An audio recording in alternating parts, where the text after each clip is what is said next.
Assalamu alaikum wa rahmatullahi wa barakatuhu. Today hadith.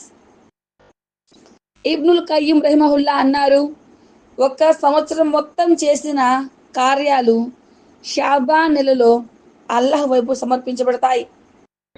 ఇది సత్యవంతుడు విశ్వసనీయుడు అయిన దైవ ప్రవక్త సల్లల్లాహు అలైహి వసల్లం తెలియజేశారు.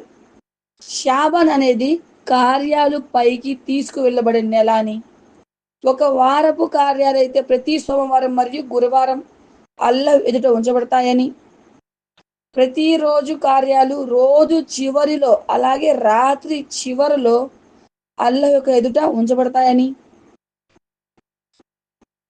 అబూ మూసా రదియల్లాహు అన్హు హదీస్లో వచ్చింది. దాన్ని ఇమాం బుఖారి రహిమహుల్లా అలైహి వర్ణించారు.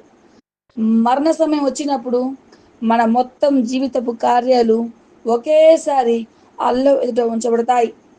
అప్పుడు పత్రాలు మూసివేయబడతాయి. అది కూడా ఒక చివరి ప్రదర్శన.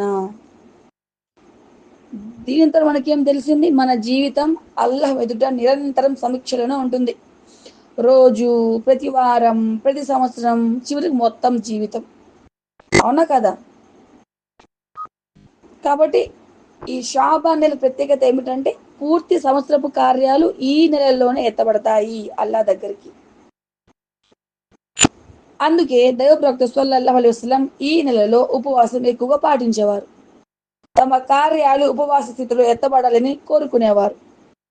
కాబట్టి మన రోజులు లెక్కలో ఉన్నాయి, మన కార్యాలు నమోదవుతున్నాయి, అవి అల్లాహ్ వైపు ఎత్తబడుతున్నాయి. ఈ రోజు తప్పు చేస్తే అది రేపే రికార్డులోకి వస్తుందన్నమాట.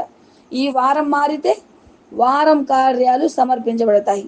ఈ నెల గడిస్తే సంవత్సరపు కార్యాలు షాబాన్లో ఎత్తబడతాయి. అయితే ఆలోచించండి, మనం చేసుకున్న కార్యాలు అల్లాహ్ యొక్క ముందు ఏ స్థితిలో సమర్పించబడితే బాగుంటుందో.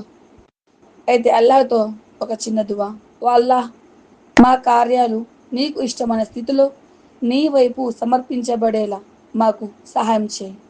ఆమీన్ యా రబ్బల్ ఆలమీన్.